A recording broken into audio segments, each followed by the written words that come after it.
sa iyong kagandahang loob.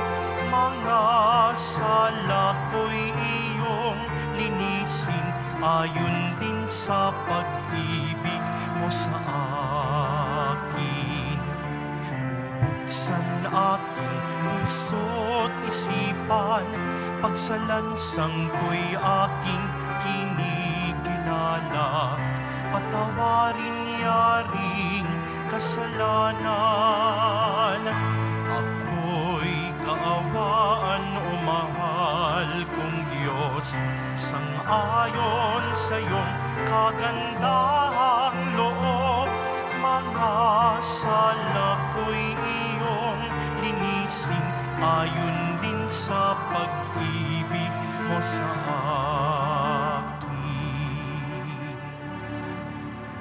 Simulan natin ang ating pagdiriwang sa ngalan ng Ama at ng Anak at ng Espiritu Santo. Amen. Ang pagpapala ng ating Panginoong Hesukristo, ang pag-ibig ng Diyos Ama, at ang pakikipagkaisa ng Espiritu Santo naway sumainyong lahat. At sumayo rin. Mga kapatid, tinipon tayo bilang kaanib ng angka ng Diyos. Kaya dumulog tayo sa mawaing Panginoong nagpapatawad ng lubos. Sinugong tagapagpagaling sa mga nagsisisi, Panginoon, kaawaan mo kami. Panginoon, kaawaan mo kami. Dumating na tagapag-anyayang mga makasalanan ay magsisi. Kristo, kaawaan mo kami. Kristo, kaawaan mo kami. Nakaluklok ka sa kanan ng Diyos Ama para ipamagitan kami. Panginoon, kaawaan mo kami. Panginoon, kaawaan mo kami. Kaawaan tayo na makapangyarihang Diyos, patawarin tayo sa ating mga kasalanan at patnubayan tayo sa buhay na walang hanggan. Amen. Manalangin tayo. Ama naming makapangyarihan, sa iyong pagmamahal na aming maaasahan, nagiging dalisay at matibay ang iyong sambayanan. Hindi ito makaiiral kapag hindi mo pinatnubayan. Kaya't sa pagsubaybay mo, lagi mo kaming pangasiwaan. Sa pamamagitan ni Jesucristo, kasama ng Espiritu Santo, magpa sa walang hanggan. Amen. Magsiupo muna po ang lahat. Pagbasa mula sa ikalawang aklat ng mga hari. Noong mga araw na iyon, sa Syria ay may isang pinuno na hukbo na labis na kinalulukdan ng hari, pagkat matapang siya, makapangyarihan at pinapatnubayan ng Panginoon. Kaya laging matagumpay ang Syria. Ngunit siya'y ketongin. Siya ay sinaaman. Minsan, ang mga taga-Syria ay nakabihag ng isang babaeng Israelita. Ginawa nila itong katulong ng asawa ni Naaman. Sinabi nito sa kanyang Panginoon, "Kung ang asawa ninyo ay lalapit sa propeta sa Samaria, tiyak na gagaling siya." Ang sinabi ng Israelita ay sinabi ng babae kay Naaman. Nagpunta naman ito sa hari at ibinalita ang sinabi ng utusan ng kanyang asawa. Sinabi naman ng hari, "Pumunta ka at pagdadalhin kita ng sulat sa hari ng Israel." At lumakad nga si Naaman. May dala siyang 30,000 putol na pilak, 6,000 pirasong ginto, at 10 magagarang kasuutan. Dala rin niya ang sulat para sa hari ng Israel. Anang sulat, Mahal na Haring Horam, ang may dala nito'y sinaaman na aking lingkod. Ipinakikiusap kong pagalingin mo ang kanyang ketong. Nang mabasa ito ng hari ng Israel, ginahak niya ang kanyang kasuotan at sinabi, "Ako ba'y Diyos na maaaring pumatay at bumuhay? Bakit sa akin niya pinapunta ang taong ito para pagalingin sa kanyang sakit? Baka naman humahanap lang siya ng dahilan para magdigmaan kami." Nang mabalitaan ni Eliseo ang ginawa ng hari, ipinasabi niya, "Bakit ninyo gagahakin ang inyong kasuotan? Sa akin ninyo siya papuntahin para malaman nilang may isang propeta rito sa Israel." Ipinasabi nga ni Haring Horam kay Naaman nang hanapin ito'y si Eliseo. Kaya sumakay ito sa kanyang karwahe at nagpunta kay Eliseo, kasama ang marami niyang kawal na kabayuhan. Ipinasabi sa kanya ni Eliseo, "Pumunta ka sa ilog Jordan, dumubog ka ng 7 beses, at mananatili sa dati ang iyong katawan. Gagaling ang iyong ketong." Nang marinig ang sinabi ni Eliseo, nagalit si Naaman at padabog na umalis. Sinabi niya, "Akala ko pa namay sasalubungin niya ako. Tatayo siya ng tuwid. Tatawagan ang Diyos niyang Panginoon sa ilog Jordan at itatapat sa akin ang kanyang mga kamay upang ako'y gumaling. Bakit doon pa niya ako pasisisirin? Bakit hindi sa alinman sa mga ilog ng Damasco, tulad ng Abana at ng Parpar? Hindi ba't mas malinis iyon kaysa alinman tubig sa Israel? Siguro na mas madali akong gagaling kung doon ako maliligo." At galit na galit siyang umalis. Lumapit sa kanya ang kanyang mga katulong at sinabi, "Panginoon, hindi ba't gagawin ninyo kahit mahirap pa riyan ang ipagawa sa inyo ng propeta? Gaano pa iyang pinaguhugas lang kayo para luminis?" Kaya nang mapag-isip-isip ito ni Naaman, lumusong siya ng ilog Jordan at lumubog ng 7 ulit. At tulad ng sinabi ni Eliseo, na nauli sa dati ang kanyang katawan at kuminis ang kanyang balat, tulad ng balat ng sanggol. Si Naaman at ang kanyang mga kasama ay nagbalik kay Eliseo. Sinabi niya, "Ngayoy, napatunayan kong walang ibang Diyos sa ibabaw ng lupa, kundi ang Diyos ng Israel." Ang salita ng Diyos. Salamat sa Diyos. Aking kinasasabikan ang Diyos na nabubuhay. Aking kinasasabikan ang Diyos na nabubuhay.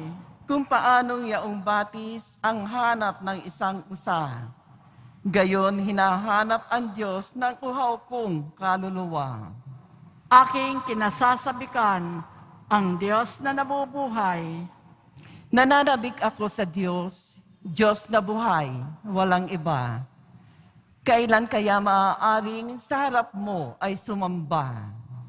Aking kinasasabikan ang Diyos na nabubuhay. Ang totoo at ang liwanag buhat sa iyo ay pakamtan, upang sa Siyon ay mabalik sa bundok mong dakong banal, sa bundok mong pinagpala at sa templo mong tirahan. Aking kinasasabikan ang Diyos na nabubuhay. Sa dambana mo, O Diyos, ako naman ay dudulog. Yamang galak at bigaya ang saki iyong dulot. Sa saliw ng aking alpay, magpupuri akong lubos. Buong lugod, naaawit ako sa Diyos, na aking Diyos. Aking kinasasabikan ang Diyos na nabubuhay. Magsitayo na po ang lahat.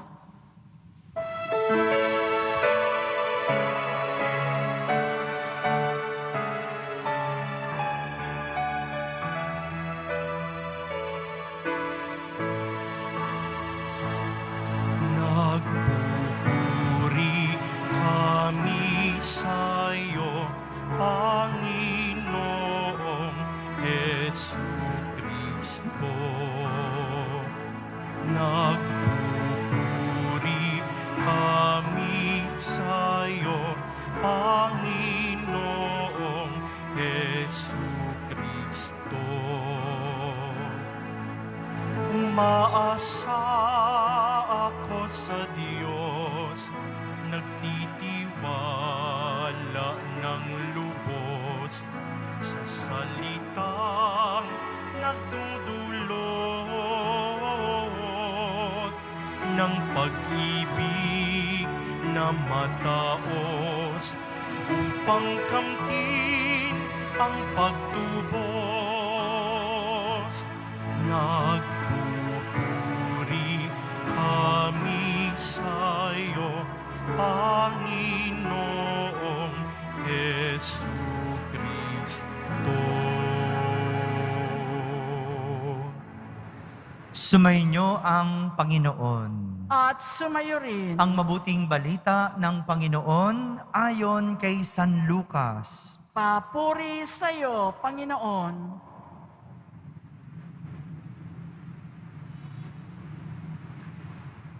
Nang dumating si Jesus sa Nazaret, sinabi niya sa mga nasa sinagoga, "Tandaan ninyo, walang propetang kinikilala sa kanyang sariling bayan.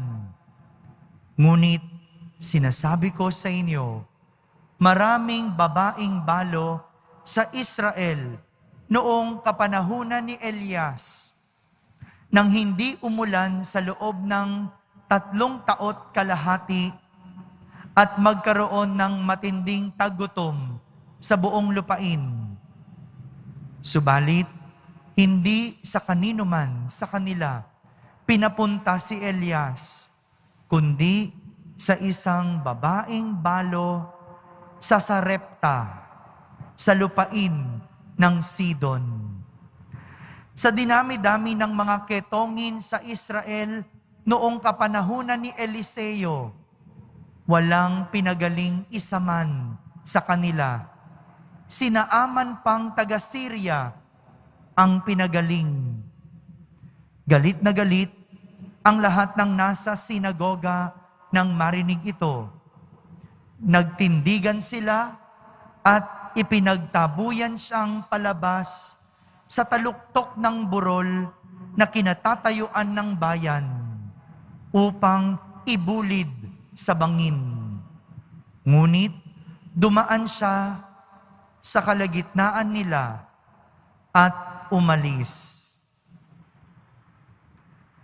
Mga kapatid, ang mabuting balita ng Panginoon. Pinupuri ka namin, Panginoong Hesukristo. Magsiupo muna po ang lahat. Isang magandang araw po sa inyong lahat. Mayroon akong kaibigan na ayaw magpatingin sa doktor. Kahit na siya ay nahihirapan kapag umaatake ang kanyang sakit, mas gugustuhin pa niyang tiisin ito at magpadasal kesa pumunta sa doktor at magpatingin. Kaya nga, tinanong ko siya kung bakit ayaw niyang magpadoktor. Sabi niya, "Father, kasi Takot akong malaman ang aking tunay na sakit. Takot akong malaman ang aking tunay na sakit. Meron ka bang kilalang ganito? O baka ikaw ito? Hindi ba't may mga ganitong tao, yung ayaw malaman ang katotohanan dahil sila ay takot at walang lakas ng loob. Parang ganito po ang tinutukoy ng ating mga pagbasa sa araw na ito. Narinig natin sa ating unang pagbasa ang kwento ni Naaman. Si Naaman ay isang magaling na pinuno, pero may sakit. At ang kanyang sakit ay ketong. Siya ay pinayuhan na para gumaling, pumunta siya kay Eliseo. Yun ang payo. Yun ang sabi sa kanya, kung gusto mong gumaling, pumunta ka kay Eliseo. Dahil siya ang makapagpapagaling sa kanya. Sinunod naman ito ni Naaman. Nang pumunta ito kay Eliseo, sinabihan siya na lumublob o maligo sa ilog Jordan. At siya'y gagaling. Nung una, nagalit itong si Naaman. Nagalit siya kasi paanong sa ilog Jordan? Paanong dun siya maliligo? Mas maraming malilinis na ilog sa kanyang lugar. Hindi siya makapaniwala. Ayaw niyang tanggapin ang sinasabi ni Eliseo. Mas malinis yung ilog sa amin. Tapos, paliliguin mo ako dito sa ilog Jordan?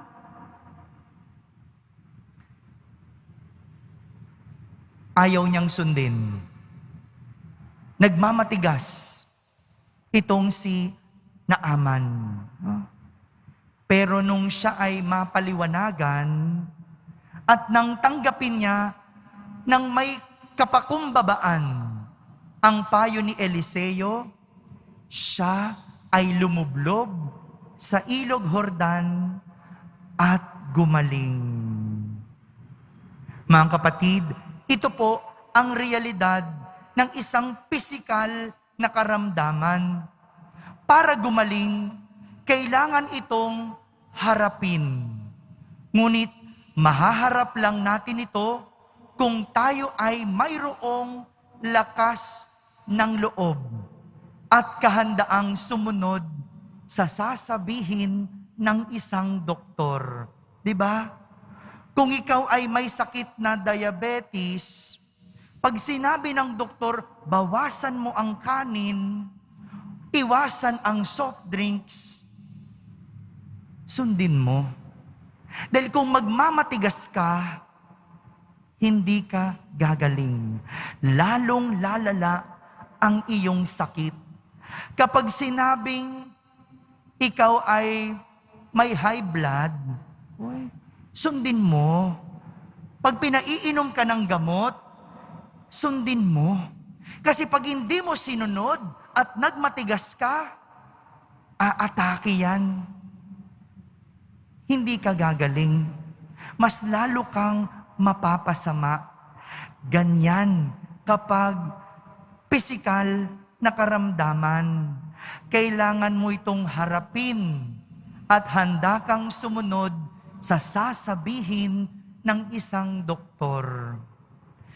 Pero sa usaping espiritual na karamdaman, hindi lang lakas ng loob ang kailangan natin para gumaling, kundi higit sa lahat, kababaan ng loob. Hindi lang lakas ng loob, kundi kababaan ng loob. ang ating mga kasalanan ang siyang nagdudulot ng sakit sa ating espiritual na buhay. At hindi gagaling kung wala tayong pag-amin at hindi tayo magkakaroon ng kapakumbabaan para umamin sa ating mga kasalanan. Lahat tayo na mga makasalanan may kanya-kanyang mga sakit. Maring iba yung sa inyo, sa akin. Iba yung sa'yo, iba yung sa kanya. Lahat tayo, mga makasalanan. Lahat tayo, mayroong kasalanan. Pwedeng yung iba, palamura. Yung iba, nananakit o nanloloko. Iba naman, magnanakaw o kaya sinungaling.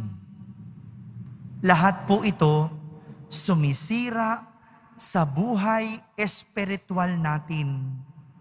Pero ang tanging paglapit lang sa kumpisal na may paggamit ng kababaang loob ang paraan para tayo ay gumaling. Para tayo ay gumaling, kailangan natin ng mababang loob na umaamin sa ating mga kasalanan. Ngayong panahon ng Kwaresma, tayo pong lahat ay inaanyayahan sa isang espiritual na kagalingan. Ngunit para ito ay makamit, kailangan natin ng kapakumbabaan, kailangan nating umamin sa ating mga kasalanan, at kailangan nating lumapit sa kumpisal. Amen.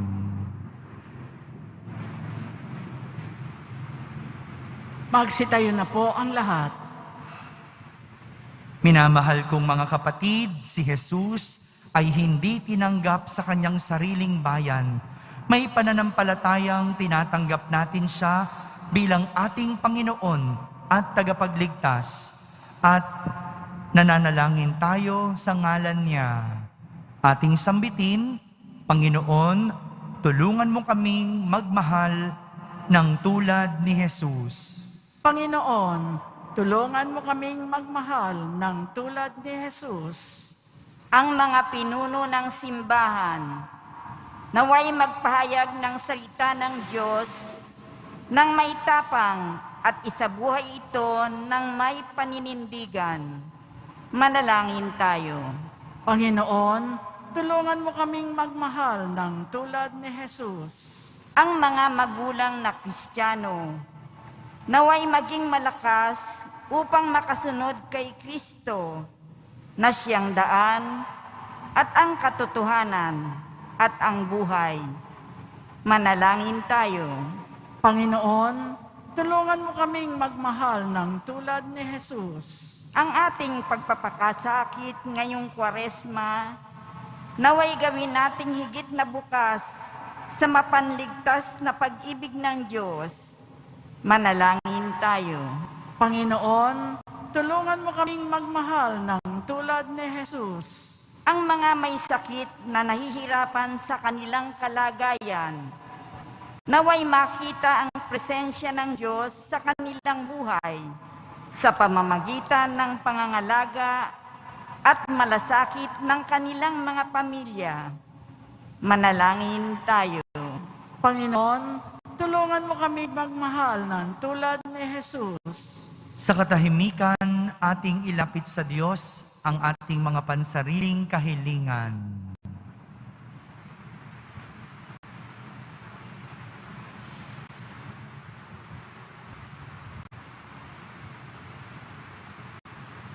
Manalangin tayo.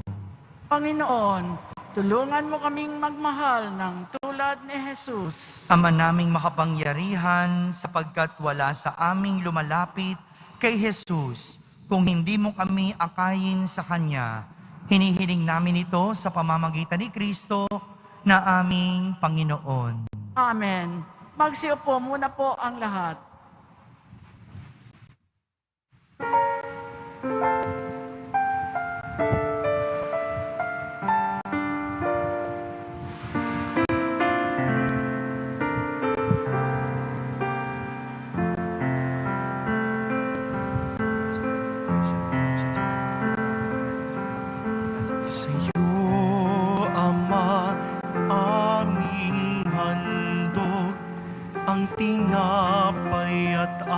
alak na ito, handog ng iyong bayang sumasamo, humihingi ng patawad mo.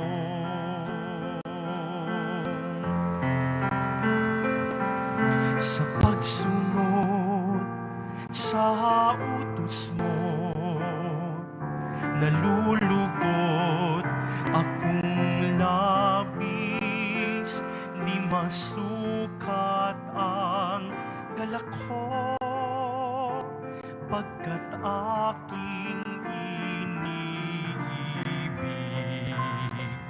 Sa'yo, Ama, aming handog ang tinapay at alak na ito, handog ng iyong bayang sumasamo, humihingi ng patawad mo. Magsitayo na po ang lahat. Manalangin kayo mga kapatid upang ang paghahain natin ay kalugdan ng Diyos amang makapangyarihan. Tanggapin nawa ng Panginoon itong paghahain sa iyong mga kamay sa kapurihan niya at karangalan sa ating kapakinabangan at sa buong sambayanan niyang banal. Ama naming lumikha, ang aming paglilingkod sa paghahain ngayon ay lubusin mo sa aming pakikinabang sa dulot mong kaligtasan sa pamamagitan ni Jesucristo kasama ng Espiritu Santo magpa sa walang hanggan. Amen. Sumainyo ang Panginoon. At sumayo rin. Itaas sa Diyos ang inyong puso at diwa. Itinaas na namin sa Panginoon. Pasalamatan natin ang Panginoong ating Diyos. Marapat na siya ay pasalamatan. Ama naming makapangyarihan, tunay ngang marapat, na ikaw ay aming pasalamatan sa pamamagitan ni Jesucristo na aming Panginoon. Sa pagbabakasakali mong kami bubuti, isinugo mo si Jesucristo upang pangunahan kami. Bilang pagsunod sa iyong atas na bigay, ipinahayag ng iyong anak ang iyong kalooban na ang mga apit dukha ay kanyang damayan. Ngayon ay iyong inihahandog ang pagkakataong aming maisaloob ang kanyang ganap at kusang pagdilingkod upang sa iyo'y lagi kaming makasunod. Kaya kaysa ng mga anghel na nagsisiawit ng papuri sa iyo nang walang humpay sa kalangitan, kami nagbubunyi sa iyong kadakilaan. Santo, Santo, Santo, Panginoong Diyos ng mga hukbo, napupuno ang langit at lupa ng kadakilaan mo. Hosana sa kaitaasan, pinagpala ang naparirito sa ngalan ng Panginoon. Hosana sa kaitaasan, magsiluhod po ang lahat. Ama naming banal, ikaw ang bukal ng tanang kabanalan. Kaya't sa pamagitan ng iyong Espiritu ay gawin mong banal ang mga kaloob na ito upang para sa amin ay maging katawan at dugo ng aming Panginoong Hesukristo. Bago niya pinagtiisang kusang loob na maging handog, hinawakan niyang tinapay, pinasalamatan kanya, pinaghati-hati niya iyon, iniabot sa kanyang mga lagad at sinabi, tanggapin ninyong lahat ito at kanin, ito ang aking katawan na inihahandog para sa inyo.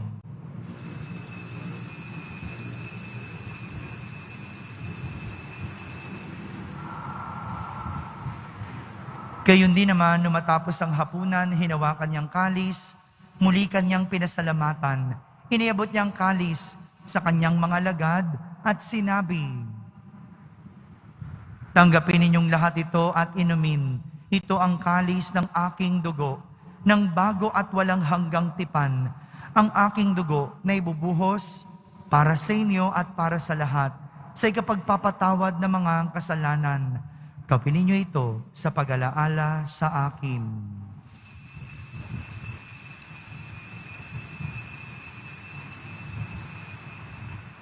Magsitayo na po ang lahat. Ipagbunyi natin ang misteryo ng pananampalataya. Si Kristo'y namatay, si Kristo'y nabuhay, si Kristo'y babalik sa wakas ng panahon. Ama, ginagawa namin ngayon ang pag-alaala sa pagkamatay at muling pagkabuhay ng iyong anak. Kaya't inaalay namin sa iyo ang tinapay na nagbibigay buhay at ang kalis na nagkakaloob ng kaligtasan. Kami nagpapasalamat dahil kami iyong minarapat na tumayo sa harap mo para maglingkod sa iyo. Isinasamo namin kaming magsasalo-salo sa katawan at dugo ni Kristo ay mabuklod sa pagkakaisa sa pamamagitan ng Espiritu Santo. Ama, lingapin mo ang iyong simbahang laganap sa buong daigdig. Puspusin mo kami sa pag-ibig kaysa ni Francisco na aming Papa, ni Jose na aming Obispo at ng Tanang Kaparian. Alalahanin mo rin ang mga kapatid naming nahimlay na may pag-asang sila'y muling mabubuhay, gayon din ang lahat na mga pumanaw. Kaawan mo sila at patuloyin sa iyong kaliwanagan. Kaawan mo at pagindapating kaming lahat na makasalo sa iyong buhay na walang wakas. Kaysa ng mahal na Birheng Maria na ina ng Diyos, ng kabiyak ng puso niyang si San Jose, kaysa ng mga apostol at ng lahat ng mga banal na namuhay dito sa daigdig ng kalugod-lugod sa iyo, may pagdiwang nawa namin ang pagpupuri sa kararangal mo sa pamamagitan ng iyong anak na aming Panginoong Hesukristo. Sa pamamagitan ni Kristo, kasama niya at sa Kanya, ang lahat ng parangal at papuri ay sa iyo, Diyos Amang makapangyarihan, kasama ng Espiritu Santo, magpa sa walang hanggan. Amen. Sa tagubilin ng mga nakahagaling na utos at turo ni Jesus na Panginoon natin at Diyos, ipahayag natin ng lakas loob. Ama namin, sumasalangit ka. Sambahin ang ngalan mo, mapasa amin ang kaharian mo, sundin ang loob mo dito sa lupa para nang sa langit. Bigyan mo kami ngayon ng aming kakanin sa araw-araw at patawarin mo kami sa aming mga sala para nang pagpapatawad namin sa nagkakasala sa amin at huwag mo kaming ipahintulot sa tukso at iadya mo kami sa lahat ng masama. Hinihiling namin kami iadya sa lahat ng masama. Pagkalooban ng kapayapaan araw-araw, iligtas sa kasalanan at ilayo sa lahat ng kapahamakan.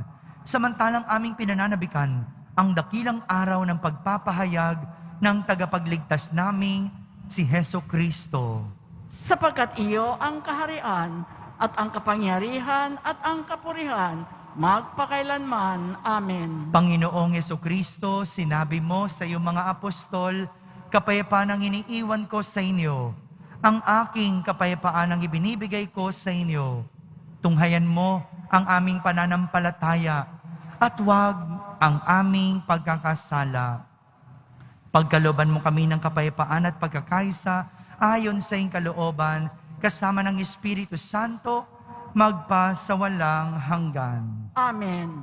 Ang kapayapaan ng Panginoon ay laging sumainyo. At sumayo rin. Magbigayin kayo ng kapayapaan sa isa't isa. Kapayapaan po para sa lahat.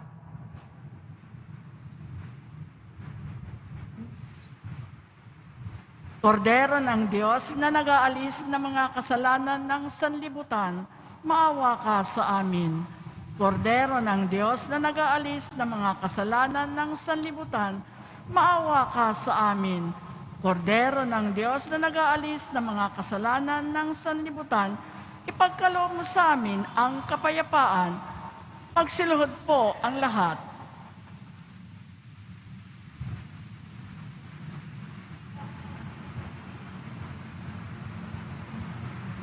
Ito ang kordero ng Diyos. Itong nag-aalis ng mga kasalanan ng sanlibutan.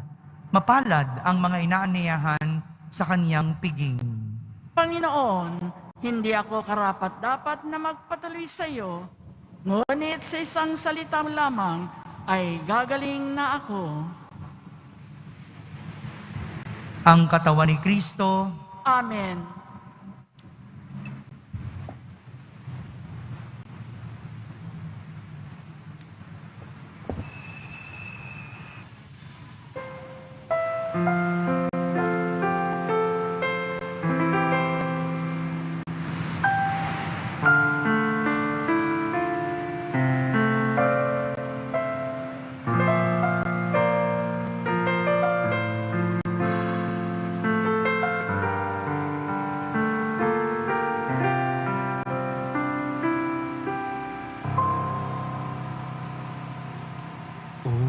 Jesus,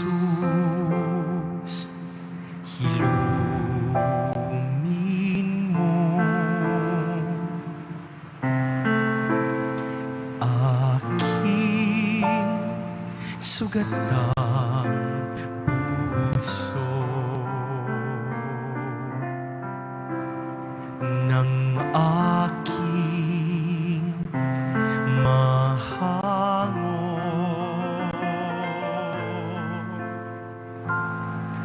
Kapwa kong kasim bigo,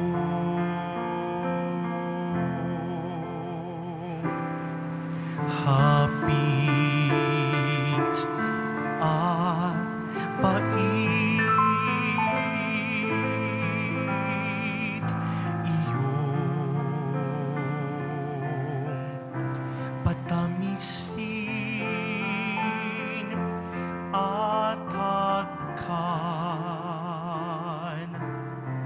ang sakit ng magningas ang rigid.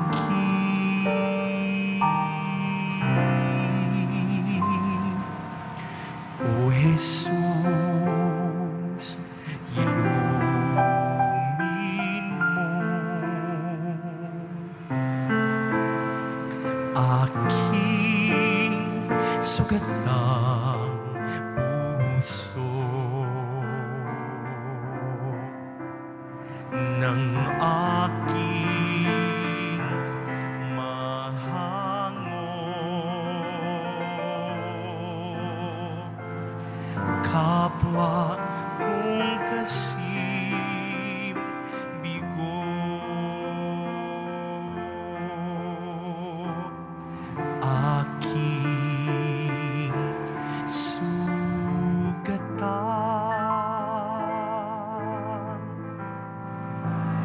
diwa't katawan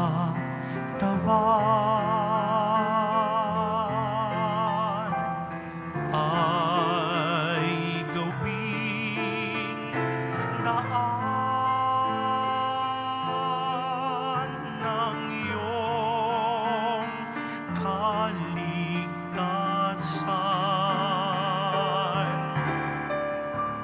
O Jesus, hilumin mo aking sugatang puso ng aking mahango. Kapwa kong kasim bigo,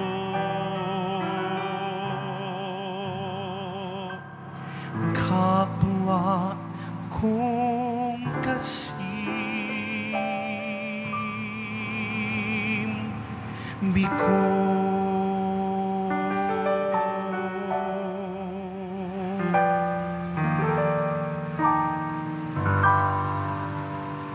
Manalangin tayo. Ama naming mapagmahal, ang pagsasalo namin sa banal na pakikinabang ay magdulot nawa ng kadalisayan at magkaloob ng kapayapaan sa pamamagitan ni Jesucristo kasama ng Espiritu Santo magpasawalang hanggan. Amen. Sumainyo ang Panginoon. At sumayo rin. Pagbabasbas ng Poong Yesus Nazareno. Mahal na Poong Yesus Nazareno, inihayag mo sa pamamagitan ng krus ang walang maliw na pag-ibig ng Diyos sa sangkatauhan. Pakinggan mo ang kahilingan ng iyong angkan na nagsusumamo sa iyo. Makamtanawan nila ang inyong katugunan at tanggapin ang kasagutan na may utang na loob na tinatanaw. Basbasan din po ninyo ang lahat na may karamdaman, nahihirapan, may mga dalang imahen at dasalan. Sa pamamagitan ng bendisyon na ito, naway maalala nila ang mga pangako nila noon sa binyag, na ikaw ang kanilang iibigin at pagdilingkuran bilang Panginoon, magpa sa walang hanggan. Amen. At pagpalain kayo ng makapangyarihang Diyos, Ama, Anak, at Espiritu Santo. Amen. Tapos na po ang ating pagdiriwang, humayging taglay ang pag-ibig at kapayapaan ng Poong Jesus Nazareno. Salamat sa Diyos.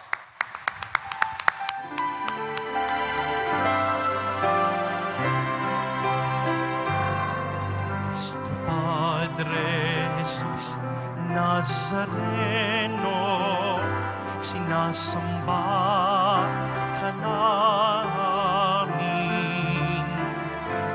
Pinipintungo ka namin.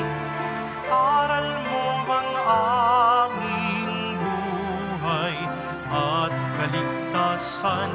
Nuestro Padre Jesus Nazareno, iligtas mo kami sa kasalanan. Ang krus mong pinamatayan ay sagisag ng aming kaligtasan.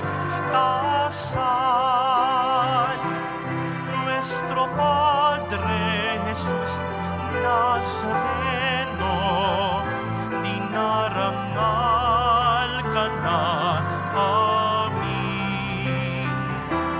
Nuestro Padre Jesus Nazareno, nilulwalhati ka namin.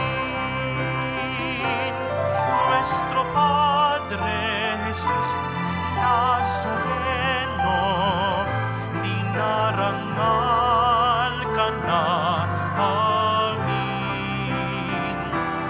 Nuestro Padre Jesus Nazareno, nilulwalhati